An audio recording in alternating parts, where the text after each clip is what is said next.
This is the Demographics Decoded podcast with me, demographer Simon Küstenmacher. And me, Michael Yardney, property and wealth creation expert. And this is the podcast where we unveil the trends shaping our futures. In this episode, Simon and I are going to discuss how Australia is on the precipice of a monumental financial shift, what some call the Great Wealth Transfer. The baby boomer generation, who rode the wave of economic prosperity for decades, is now reaching retirement age and passing on a staggering inheritance estimated at somewhere between $5 and $6 trillion over the next decade. Now, this vast sum of money promises to reshape our housing markets, the economy, and even possibly the nation's social fabric and political landscape. But its impact is going to be far from uniform. So to understand where the winners and losers are going to be, I'd like to have a chat with Australia's leading demographer, Simon Küstenmacher. So, Simon, this is the third of our Demographic Decoded podcasts, and boy, has there been a lot of great feedback for the first couple of shows. We've received some great feedback from the viewers and listeners. It's great fun. What can I say? I do nothing all day than look at demographics, and I'm always happy if people are willing to share in this joy. Well, our aim is to give people some idea of what's ahead, and this is particularly useful for business people, entrepreneurs, employers and investors. And I believe Australia's, well, not only I know we do believe Australia's on the cusp of a financial revolution. As I said in the introduction, the baby boomers, that post-war demographic, the wave that reshaped our society and our housing markets for a number of decades now. I'm a baby boomer, entering the golden years. We've spent years climbing up the property ladder, accumulating assets, building careers. But the baby boomers are in general now preparing to pass the torch on, and a hefty chunk of their wealth to the next generation. And as I explained, it's been dubbed the Great Wealth Transfer, could even be up to $6 trillion over the next decade. Simon, that's a figure so vast. How do you comprehend $6 trillion? But I'm sure its impact is going to be significant moving forward. So can you maybe give us some context to start with? Has anything like this ever happened before? No, it hasn't. So the reason why we talk about this as such a special event is that the people that are about to hand over wealth happen to be a rich generation that also happens to be a gigantic generation. So that is quite nice. So, there is this big chunk of money changing, and that then it remains to be seen what happens with it. But we'll today have a look at what will happen, but we know that it's going to be a big thing that is going to occur. Well, there's a growing trend amongst baby boomers to transfer their wealth currently while they're still alive, often called living inheritances. I call it giving with a warm hand rather than the cold hand later on. This approach has allowed many parents, including myself, to witness the benefits of giving financial support to our children and our grandchildren. I'm in the very fortunate position to be able to help my kids pay the grandchildren's school fees. But this has also affected our property markets and the broader economy, with the bank of mum and dad being a very significant influence on allowing some people to get into the housing markets. But unfortunately, not everyone's got that luxury. Yeah, and so the bank of mom and dad is, for the individual family unit, it is an outrageously fantastic tool. Because what you do is you hand over wealth from one generation to the next. That's cool. You do this anyways, but you essentially almost double your investment. What I mean by this is, assuming you get an interest rate of 5.3% over 30 years for your mortgage. That just means that what you pay the bank is exactly 2 times your mortgage. So a $500,000 mortgage, you pay $1 million to the bank under this circumstance. At the moment, interest rates are higher, but let's do this for easy maths. If you, as a family, as a grandparent or as a parent, pay your kids the inheritance forward and you give them $100,000 now so that they minimize their mortgage, you do not give them $100,000 economic benefit. You give them $200,000 economic dollars benefit. So it's actually quite a big difference. And this is where the discussion comes from. Well, we're dividing Australia into an asset owning and non-asset owning class, because you get so much economic benefit from the assets if you can hand them down within the family, that an identical couple or two identical couples where one has the bank of mom and dad in the background, the other one doesn't, you really give one an extreme leg up on the property market and overall in the whole wealth creation journey. So it's an absolute no-brainer for individual family units, if they have the capacity to do so, and to act as a bank of mom and dad. It's a great financial tool, so this should be done. But at scale, how much do you do this? These involve awkward conversations about wealth. To hand over wealth right now to the next generation, you need to be somewhat comfortable with the idea that you don't need this wealth in your near future. That can be absolutely awkward for people that are handing over this wealth. So you probably find quite a few people that are reluctant in doing so. And we then end up with a situation where you only hand over wealth when the last parent dies, and that's mom, because she has 4 years longer life expectancy than dad. She is also 4 years younger. So it's pretty easy to actually time, demographically speaking, when this wealth transfer will occur. And we can then have we have a clear understanding what this wealth looks like. The vast majority of this wealth that we are handing over sits there in the shape of a family-sized house that will be handed from, then dying mom to she probably has 2.5 kids on average, and we'll be handing it to those kids. And then those kids can sell the house, they can split the profits, they can develop the house, meaning they can bulldoze the house and build 2, 3, 28 townhouses on top, whatever they can squeeze in there. And that changes our cities in a permanent and very significant way. Well, let's talk about that just a little bit further, because when the mother eventually does pass away, and I've seen some great research that you and the demographics group have done about when this is going to occur, there's going to be a peak of this transfer down the track. When do you see this big wealth transfer occurring? Well, the absolute peak, the crescendo, is 2041.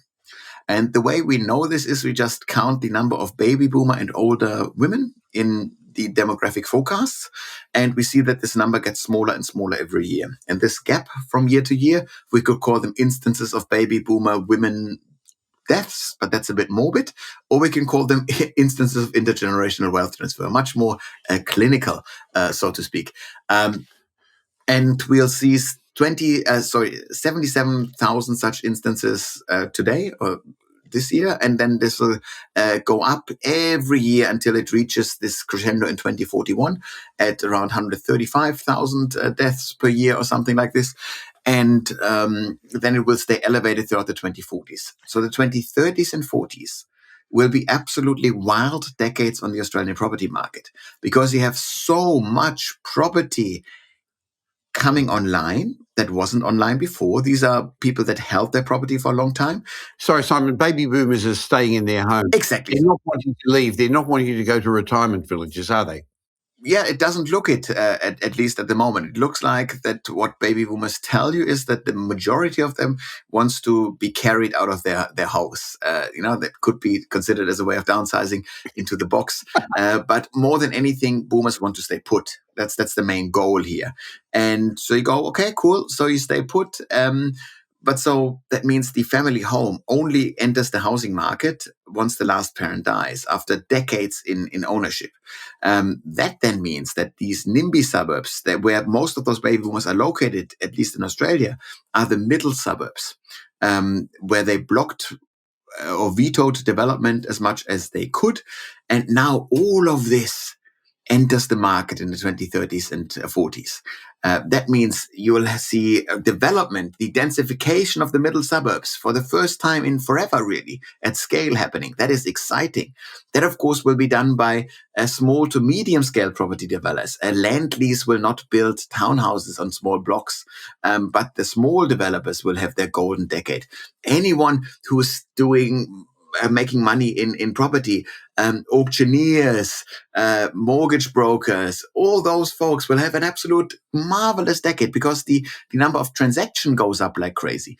also who's going to move into those townhouses once uh, uh, once they are developed. It's not going to be the young folks of tomorrow who then need family-sized homes. No, it will be the millennials who now in this decade move to the urban fringe of town, who then move back in closer to town into more desirable suburbs, and then you'll have the Gen Zs moving into the old millennial houses on the urban fringe. So the average length of stay in a house also gets shortened. That means so much more property transactions.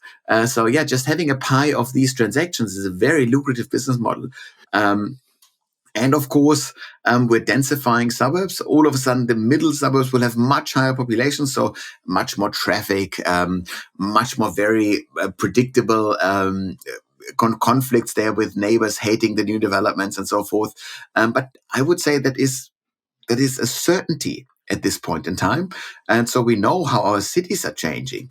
It sounds always like it's just somebody gets more money, the intergenerational wealth transfer. No, we are completely overhauling the way that our country looks and feels like. Quite impressive, actually.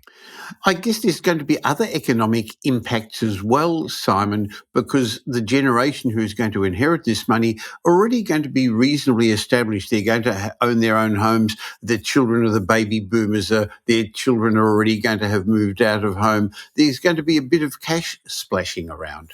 Yes, because the millennial kids, when they inherit their baby boomer parent wealth, they get it at an awkward stage of the life cycle, late 50s, early 60s. You don't need money then. Yes, The you kids are outside, do. out of the house. But you don't need it Yeah, as much. you always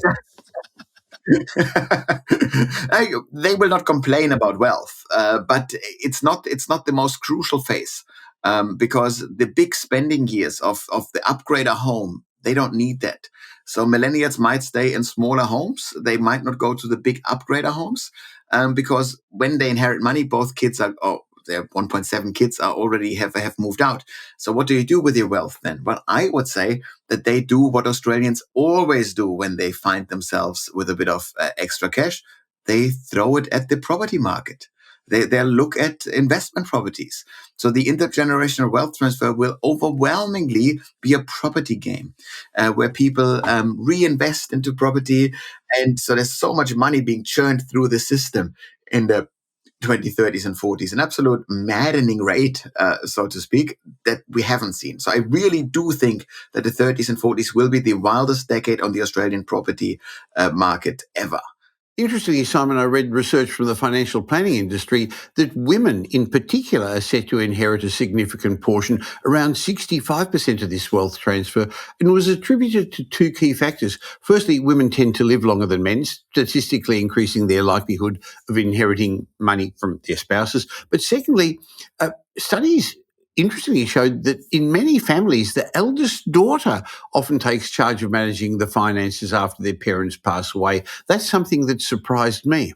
Yeah, this probably has to do with the with broader financial responsibilities that are in households. It's still the case that quite often the household budget is managed by the wife. Yes? That's still the case.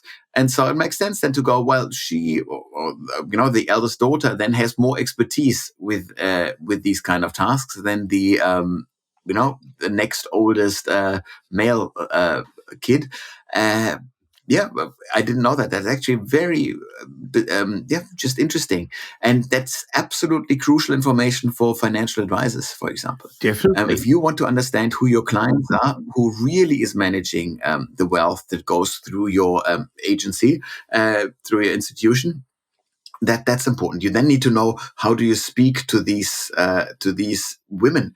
Who are they? These will be millennial women in their 50s and 60s. What do they care about? Mm. And they will have a much more green undertone, if you will, with their money. So they want this money to be responsibly managed, meaning ecologically, environmentally friendly, socially friendly. So this ethical investment market that should then benefit from this as well. I'd like to just go back to something we started to discuss a moment ago, Simon, the bank of mum and dad, where parents financially assist their children with either deposits or gifts. That's already a major factor in our housing markets. But this leg up is going to increase the competition for properties, but maybe not evenly because not everybody's got wealthy parents. But I read recently that in 2023 alone, parents contributed an estimated $2.7 billion to help their children into the real estate market, effectively making it one of Australia's largest lenders. And this great wealth transfer is only going to further solidify the affordability crisis, I guess, creating a two-tier system, those with an inheritance to support them, they'll have a clear advantage over those who don't. Now, we're not giving financial advice here, but I think that it's going to be important to decide how you give this money to your children. And I know our good friend Ken Race has had discussions with us at Wealth Retreat, and we've discussed it on the Michael Yardney podcast with him before, because you've got to be careful. Is it a loan? Is it a gift? If it's a gift, what happens if your children split up? Who gets to keep it? Do you give a bank guarantee for some or all of their loan? There's a number of different ways of doing it. And I think before you do this, you should actually seek good advice. And you've also got to have open discussions with your children about it, don't you? Exactly. First and foremost, let's say it's $100,000. $100,000 for whatever it is a big transaction. No matter how rich you are, $100,000 transaction is a massive transaction. So you want to make sure that you do this transaction with all the right safeguards in place. Yeah. So do this. It's not just as easy as like, yeah, here's you're not handing over $50 at a birthday party to a teenager. You're doing this is a bigger thing that you're handing over. So this needs to be well managed, and you do want to have advice in this. Don't go this alone, otherwise you create more problems and stuff like this. You'll be forever resentful if the couple splits up and you don't have the you haven't solved this in a sound way beforehand. So be honest, be that things can go wrong, things do go wrong, and you are not always the exception of the rule there. Yeah, it's awkward, and you see how many awkward conversations are involved in this. Your own mortality, the idea that potentially your kids split up, not your kids and their partner split up. Yeah.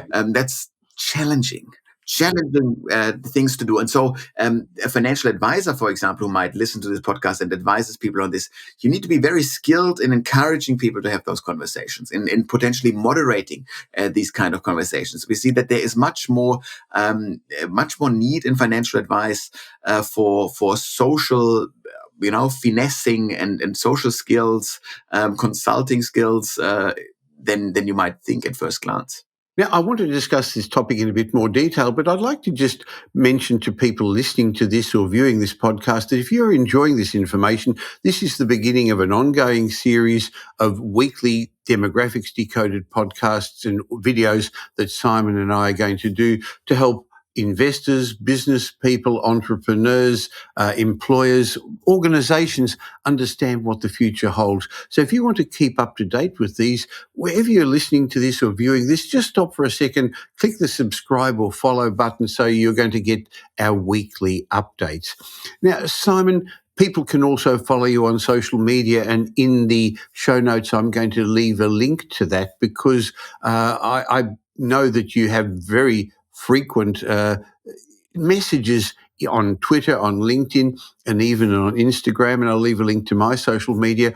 But what you do at the demographics group is advise and consult to businesses, and I know that a large part of your days or weeks are spent doing talks to businesses to help them understand, and organizations, how these demographic changes can impact them and how to take advantage of them. So we'll leave a link to that in the show notes as well. So if people would be interested in you speaking to their organizations, that they can take advantage of this and get an unfair heads up on these things.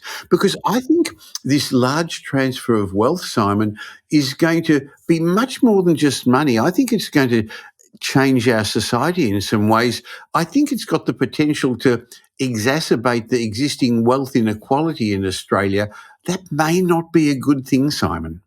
Exactly. And so quite often you could argue that to a degree, um, this wealth jumps a generation. So if you inherit money in your early 60s, you might as well then soon have kids that look for housing. So the grandparents' wealth goes to the grandkids for their housing journey. And so then all of a sudden you have this young Gen Z cohort looking for housing in 10 years' time, who some of them will get money straight away and some won't. And we probably won't have made housing much cheaper by then. Um, and so really you split this in two. So you're definitely right. The inequality on the housing front will get worse, will intensify, so to speak. Uh, I don't think, though, that the market or the country as a whole will just let this happen without trying to counteract it. So you will then go, how can we counteract that? One way would be that we really suggest as we go, hey, how can we tap into this intergenerational wealth? And so this would we talk about death taxes, inheritance taxes that could be raised on this.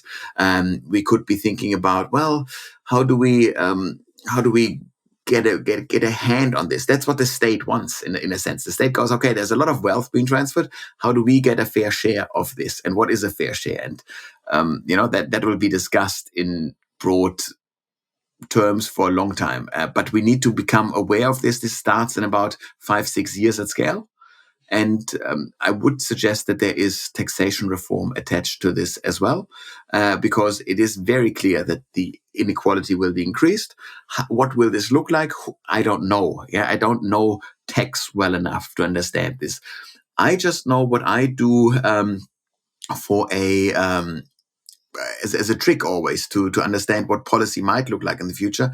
I do read the policy writings of people 35 to 45 with the assumption that they are people that are already somewhat set in their mindset, and they understand what they think about the world, but they're not in positions of power yet. And so those guys, we assume, of course, that they will stick to their guns. We assume that they will come into positions of power in a decade.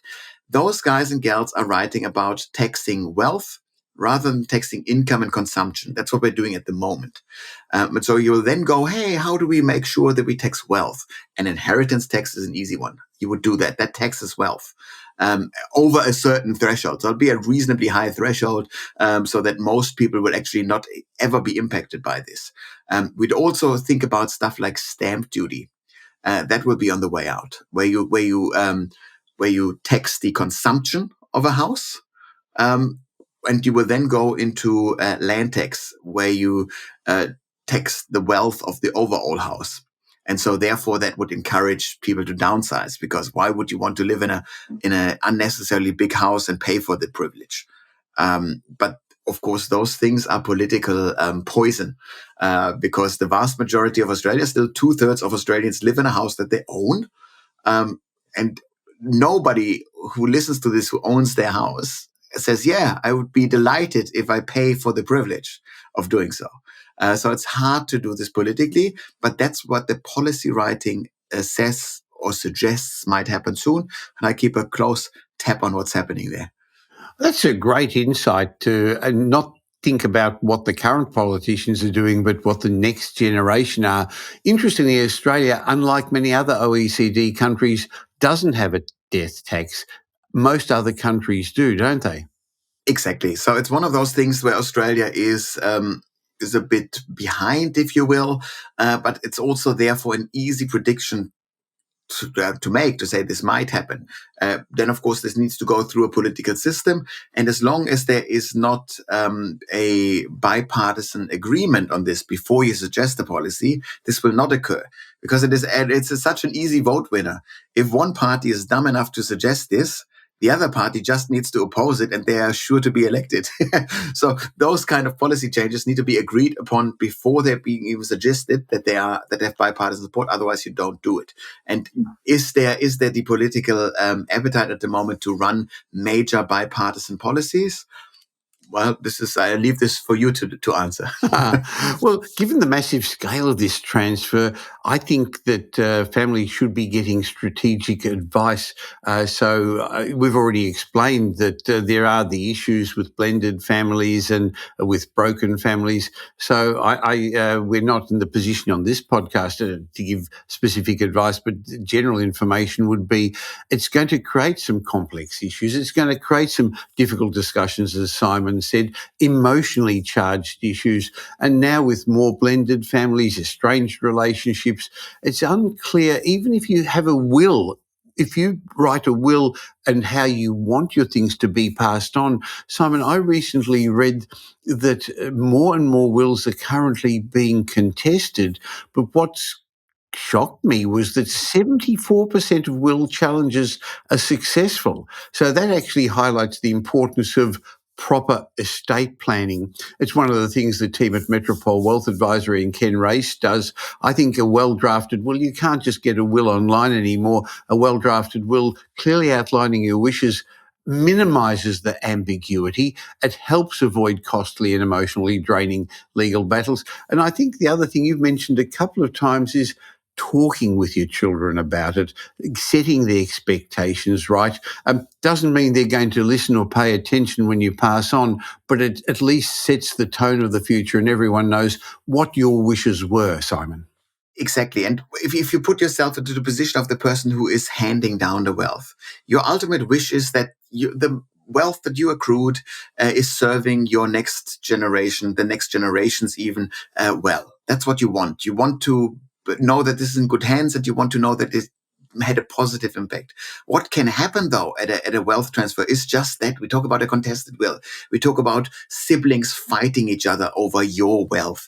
We're talking about families breaking apart because they contest these type of things. This is a god awful thing to happen. So you are really in the position to do more than just handing over wealth. You can ensure that your kids still talk to each other years into the future.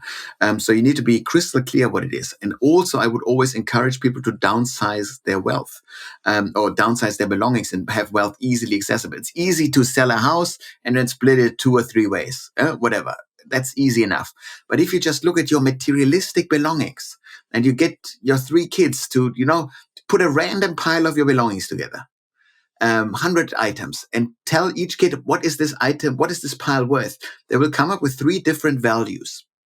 And that means that however they split up your materialistic belongings, it's all but certain that at least one of them will feel left out, shortchanged. That creates conflict, resentfulness towards their own siblings. That is something that you as an aging person can avoid by downsizing, by minimizing your belongings, by having a very, very clear strategy in place to do this.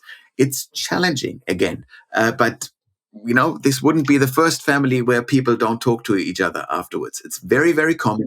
It is very, very common. I remember when my mother unfortunately died, we were lucky I had her till she was 93. And we saw her belongings, and there were 2 children, myself and my sister, and 12 grandchildren.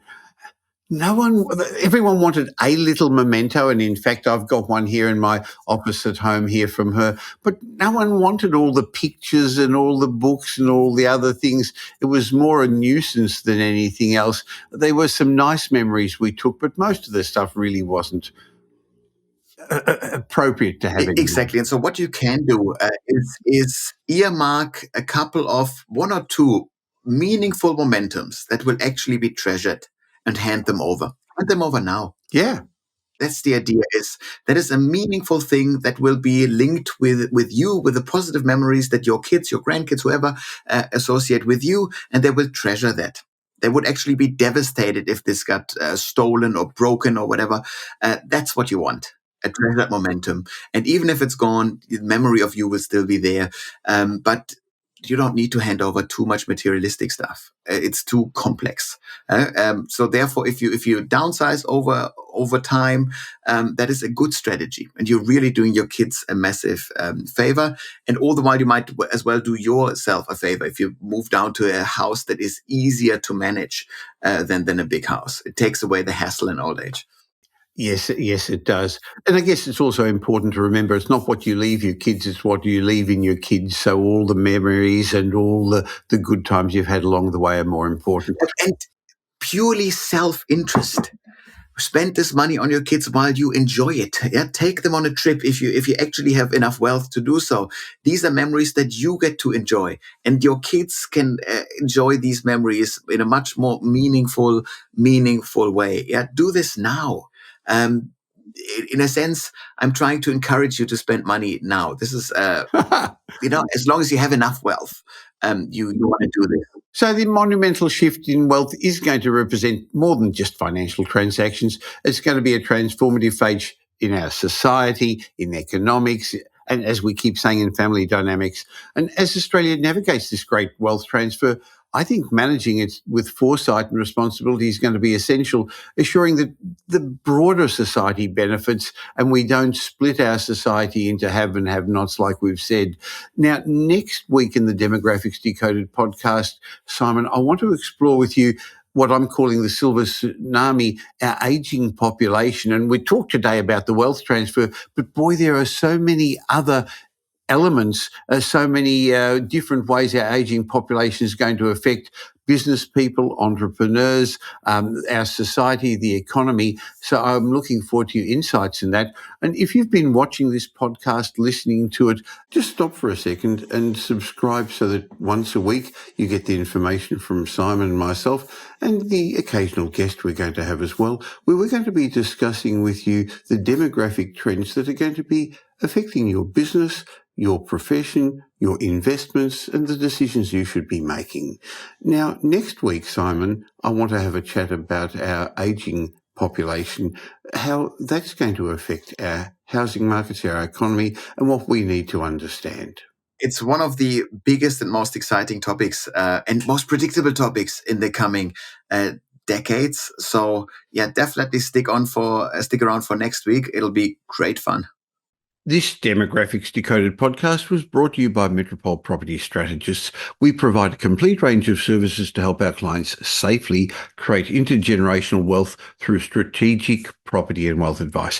If you're looking to buy an investment property or your next home, why not have a discovery chat with one of our wealth strategists? Go to metropole.com.au and explore your options. You'll find we're much more than just another buyer's agent. We provide a complete range of services, including property and wealth advisory, home buying, buyer's agency, property management, renovations, and development management services. The team will help you with frameworks that I've fine-tuned over 5 decades, and we've been helping clients with for over 25 years. We're big enough to tip the scales in your favour, but still small enough to care. You can follow me on social media, but I suggest you also follow Simon Kirstmacher. You'll find him regularly posting on all the social media platforms. I'll include links in the show notes. And thanks for spending the last little while with Simon and me. I hope you got some benefit from the show. And if you did, and you know somebody else who'd also benefit, please tell them about the Demographics Decoded podcast. There's a share button on every podcast app. You'll be doing them a favour. I hope you will anyway, and you're definitely going to be doing us a favour, helping us in our quest to make as many people as possible aware of the demographic changes that are going to shape their future. And of course, any of the discussion we had today was not personal advice about your future, but just general information to help inform you.